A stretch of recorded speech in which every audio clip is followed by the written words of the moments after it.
अस्सलाम वालेकुम। ये रिव्यू है ड्रामा शरपसंद की किस्त नंबर 21 से लेके 26 यानी 21 से लेके 26 एपिसोड का। और ये ड्रामा जो है वो फरासत अंकल वाला है जिसमें नुमान इजाज़ फरासत अंकल का रोल प्ले कर रहे हैं, जो कि एक्चुअली वो और उनकी फैमिली जो है वो शरपसंद है।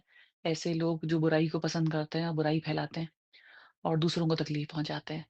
ख़ैर शॉर्ट इसका रिव्यू ये है कि इन ये सारी किस्तें जो थी ये सीमी पाशा और जो उसमें शाज़िया का रोल प्ले कर रही हैं, एक बेवा खातून है, अपनी बेटी और बेटे के साथ रहती हैं, फरासत अंकल के मोहल्ले के अंदर और उनका बेटा जो है पढ़ने के लिए न्यूज़ीलैंड चला गया, अपनी बेटी के साथ यहाँ पर रहती हैं। इनकी बेटी हफ्सा एक कॉल सेंटर में अपेरेंटली काम करती है और रात को राइड बुलाकर जाती है और वहाँ जाके अपनी जो भी मतलब जॉब करती है वापस आ जाती है। प्रिटी कॉन्फिडेंट लड़की है। और अब एक दिन ये होता है कि जब वो अपनी जॉब के लिए जा रही होती है तो रास्ते में उसकी तबीयत खराब होती है, काफ़ी दिन से वो बीमार होती है, ऐसा लगता है पेट में काफ़ी तकलीफ है, तो वो वहीं सड़क के ऊपर थोड़ा-सा बैठ जाती है। इत्तेफ़ाक से जो उनकी पड़ोस में खातून रहती हैं, शाज़मीन है, वो हीरा मानी वो रोल प्ले कर रही हैं, वो वहाँ से अपनी गाड़ी में जा रही होती हैं, वो देखती हैं कि अच्छी मतलब उनकी जानने वाली लड़की है, सड़क पे इस तरह बैठी है, तो ये फटाफट उसको गाड़ी में बिठाकर ले जाती हैं और फिर इनको पता चलता है कि उसके पेट में कुछ तकलीफ है, उसकी वालिदा को कॉल करती हैं।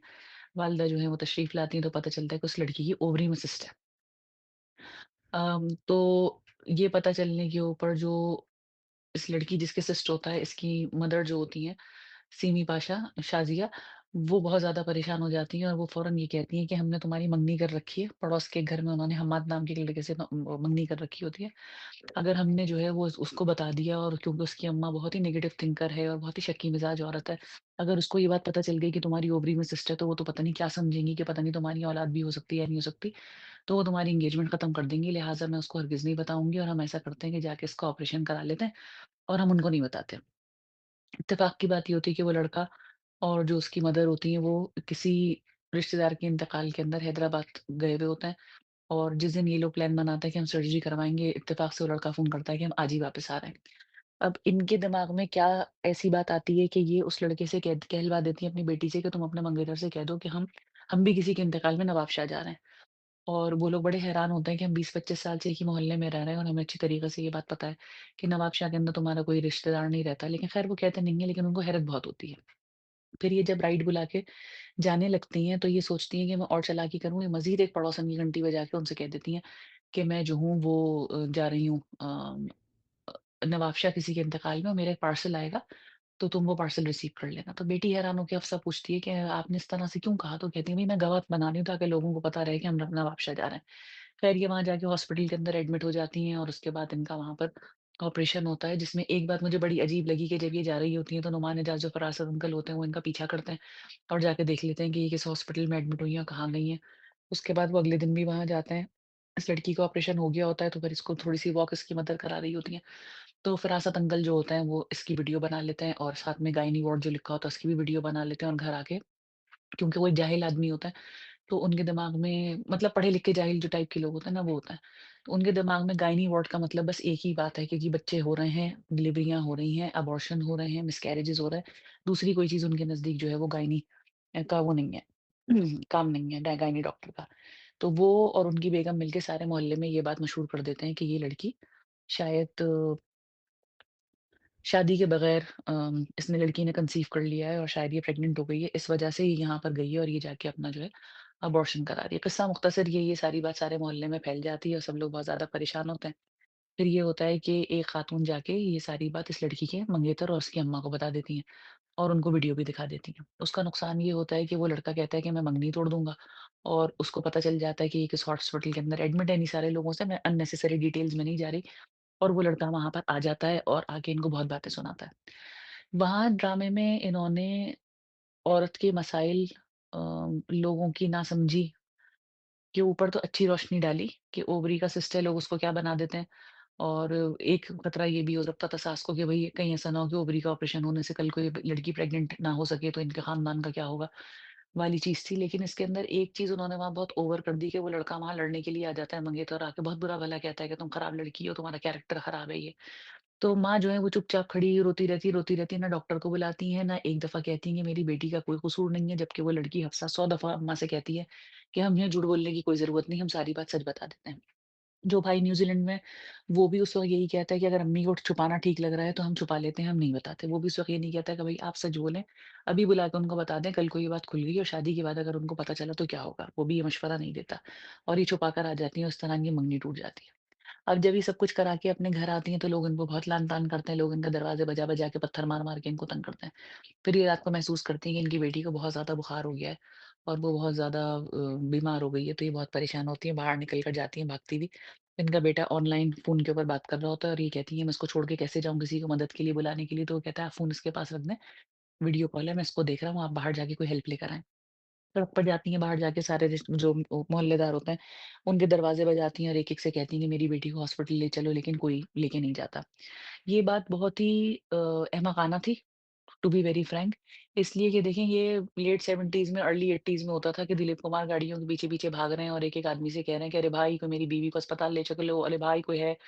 ये चीज़ें इस ज़माने में नहीं होती। वो भी कराची जैसे शहर के अंदर जिसके अंदर दुनिया का सबसे बड़ा नेटवर्क है एम्बुलेंसेस का और चीप एम्बुलेंसेस चलती हैं। और सबसे बड़ा नेटवर्क जो मैं कह रही थी वो ईदी फाउंडेशन वालों का है।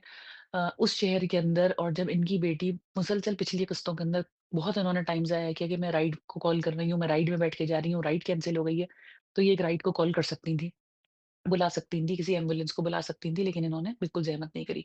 दूसरी बात इसमें ये कि इन्होंने ये तो दिखा दिया कि जो शाज़मीन है, हिरा मानी, उनके घर पे ताला लगा हुआ है, लेकिन बराबर में ही हरीम फारूक और अफ़ान वहीद का घर है, जो फ़िदा और सनम बने हुए हैं, उनका इन्होंने दरवाज़ा बजाने की बिल्कुल ज़हमत नहीं करी, जबकि वो अच्छे पढ़े-लिखे लोग हैं, वो इनकी हेल्प कर सकते थे। ख़ैर कोई इनकी हेल्प नहीं करता, सारे लोग उनको बहुत बुरा-भला और उनकी बेटी को बहुत बुरा-भला कहते हैं, तो ये सब खूब सड़क पे खड़े होके बददुआएँ देती हैं। तकलीफ़देह सीन था, इमोशनल सीन था, लेकिन इस ज़माने के हिसाब से बहुत ही आउटडेटेड बात थी। बहुत ही बेवकूफ़ाना तरीक़े से उन्होंने इसको वो किया कि अब आप चीख-चीख के लोगों से क्यों कह रही हैं? आप घर जाएँ, फ़ोन मिलाएँ। और उससे भी ज़्यादा अहमकाना उसका क्लोज़र हुआ कि जब ये घर वापस जाती हैं रोती हुई और उनका बेटा पूछता है कि आप किसी को मदद के लिए नहीं लाईं? तो ये कह देती हैं कि हाँ, मुझे सबने मेरी बेइज़्ज़ती करी और किसी ने मेरी मदद नहीं की। तो बेटा कहता है, "अच्छा ठीक है, मैं ऑनलाइन आपको कोई डॉक्टर ढूँढ के और उसे दवा पूछ के बता देता हूँ।" अरे भाई, जब तुम ये कर सकते थे, तो तुमने ये इतना सारा जो रायता फैलाया, ये किस लिए फैलाया? तुम पहले ही ये काम कर देते। लेकिन ख़ैर इसके पीछे क्या मंतक थी वो मुझे नहीं पता। नेक्स्ट डे ये होता है कि सारे लोग इनके बारे में बहुत बुरी-बुरी बातें कहते हैं। इनके बहुत सारे रिश्तेदार, चचा, ताया टाइप के लोग जो होते हैं अपनी बीवियों के साथ इनके घर आते हैं, क्योंकि इनकी बेटी की जो वो वॉक करने वाली हॉस्पिटल की वीडियो बनाई होती है फरासत साहब ने, तो वो वायरल हो गई होती है। उस लड़की की नौकरी भी छूट जाती है, बॉस फ़ोन करके बुरा-भला कहते हैं। प्लस वो रिश्तेदारों के पास भी पहुँच जाती है, रिश्तेदार भी देख के यही कहते हैं कि भई ये तो बहुत खराब लड़की है, ये है, वो है और हमसे कोई ताल्लुक मत रखना। वो लड़की इतना ज़्यादा स्ट्रेस में आ जाती है कि वो खुदकुशी कर लेती है और अम्मा रोती रह जाती हैं। अब उसकी जनाज़े का जो उन्होंने सीन दिखाया उसके अंदर उन्होंने बाहर फ़रासत अंकल को तो खड़ा हुआ दिखा दिया, लेकिन सबसे ज़्यादा वीक पॉइंट उसके अंदर ये था कि उन्होंने सनम और फ़िदा, अफ़ान वहीद और हरीम फारूक और शाज़मीन इन लोगों को नहीं दिखाया कि ये लोग जनाज़े में शामिल हुए हैं या इनको कोई स्क्रीन टाइम उस वक़्त दिया जाता है, एक अनरियलिस्टिक सी चीज़ लगी। ख़ैर वो बात तो वहाँ ख़त्म हो गई। उसके अंदर एक चीज़ मुझे और जो थोड़ी-सी ऑकवर्ड लगी है वो ये कि आजकल हर दूसरे ड्रामे के अंदर खुदकुशी बहुत ज़्यादा दिखाई जा रही है कि जैसे आपसे कोई गलत काम हो गया, कोई गुनाह हो गया, कोई गलती हो गई, तो आप फ़ौरन खुदकुशी कर लें। ये एक देखिए कच्चे ज़हन में, हमारी उम्र के अंदर और कच्चे ज़हन में फ़र्क होता है। हमारी उम्र में हम ड्रामा देख रहे हैं ना, हमें ये अनरियलिस्टिक, खतरनाक, गुनाह का काम लग रहा है। लेकिन एक यंग ज़हन देख रहा है जो कि बहुत ज़्यादा स्ट्रेस के अंदर है, जो अपने आप को हेल्पलेस फ़ील कर रहा है, जिसको लग रहा है कि मेरे माँ-बाप या मेरी मदद करने वाला कोई नहीं है। जैसे लोगों के माँ-बाप सख्त होते हैं, बात नहीं सुनते, कहना नहीं मानते, फ़ेल होने पर डाँट देते हैं, नंबर कम आने के ऊपर बुरा-भला कह देते हैं। वो बच्चा नहीं इस बात को समझ सकता कि माँ-बाप सिर्फ़ तुम्हारी बेहतरी के लिए कह रहे हैं और उनका कोई सख्त मतलब नहीं है। वो बच्चे इन ड्रामों से ये गलत सबक लेंगे कि हर चीज़ का हल ये है कि आप अपनी जान ले लें, जो कि एक अल्लाह के नज़दीक और रसूल के नज़दीक सल्लल्लाहु अलैहि वसल्लम एक बिल्कुल ही नापसंदीदा अमल है। और ज़ाहिर है कि खुदकुशी करना, अपनी जान लेना हराम है। तो ओवरऑल ड्रामे की जो भी स्टोरी है, अच्छी स्टोरी है, देखने के काबिल ड्रामा है, रियलिटी बेस्ड है सारी चीज़ें।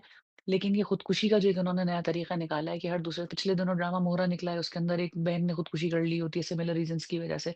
अब इस ड्रामे में इसने खुदकुशी कर ली और भी 3-4 ड्रामों के नाम इस वक़्त मेरे ज़हन में नहीं है और मैं इस बात को तूल भी नहीं देना चाह रही कि हर दूसरे ड्रामे के अंदर जो एक ये तरीका निकाला है कि कोई मसला आपको दरपेश है तो आपने सबसे पहले खुदकुशी कर ली।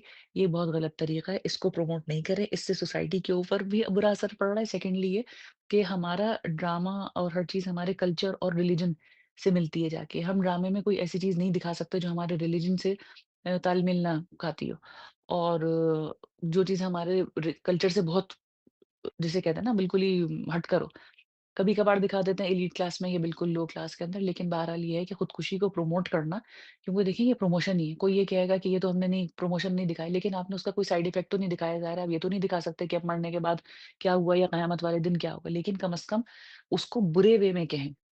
कि खुदकुशी करना एक बुरी चीज़ है, नहीं करनी चाहिए, उसको बुरा बनाकर पेश करें, दिखाएँ कि एक आदमी कितना खौफ़ज़दा होता है और ये कितना एक गलत और खतरनाक अमल है। जिस तरह सिगरेट नोशी, शराब नोशी के नीचे लिखा हुआ आता है ना, ये हराम है, ऐसे खुदकुशी के नीचे भी लिखें कि खुदकुशी जो है वो हराम है, हालाँकि लिखने से कोई फ़ायदा नहीं होता।